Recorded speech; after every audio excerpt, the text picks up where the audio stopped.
E começamos a lição dessa terça-feira, cujo tema, ou título é Princípio-chave para a vida. Bom, ontem a gente falou de Elias, que foi lá, conversou com Acabe, e aí falou da chuva, depois ele fugiu, aí ficou do lado do riachinho, aí vinha o corvo entregando para ele todo dia ali o seu sanduichinho, e ele ficou ali um tempo.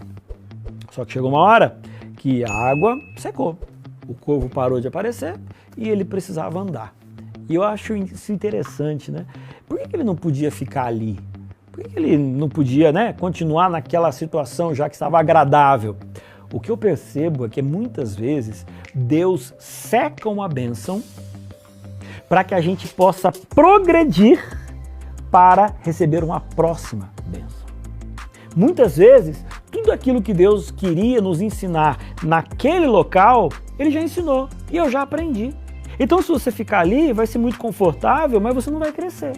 Então, para o seu crescimento, muitas vezes Deus seca o rio, some com o corvo, aí fala assim, Deus me abandonou. Não, Deus não está te abandonando.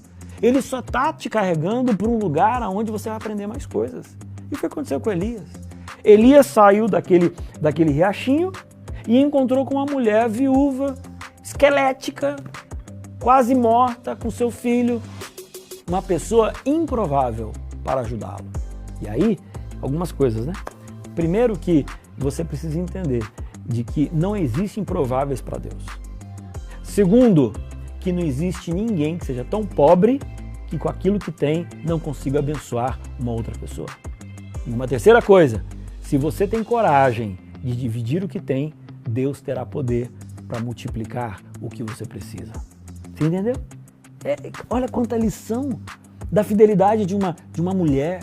Elias agora chega e fala para ela assim, olha, Elias lhe disse, não temas, vai e faz o que disseste, mas primeiro faze dele para mim um bolo pequeno e traze aqui para mim.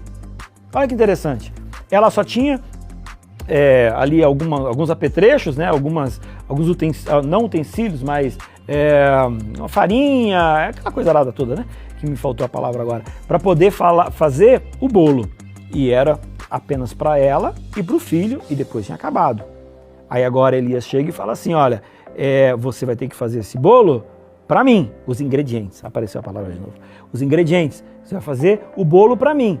Aí ela ficou pensando assim, mas e nós? Agora olha só o que Elias fala, continuando, depois ele fala o seguinte, depois farás para ti mesmo e para teu filho.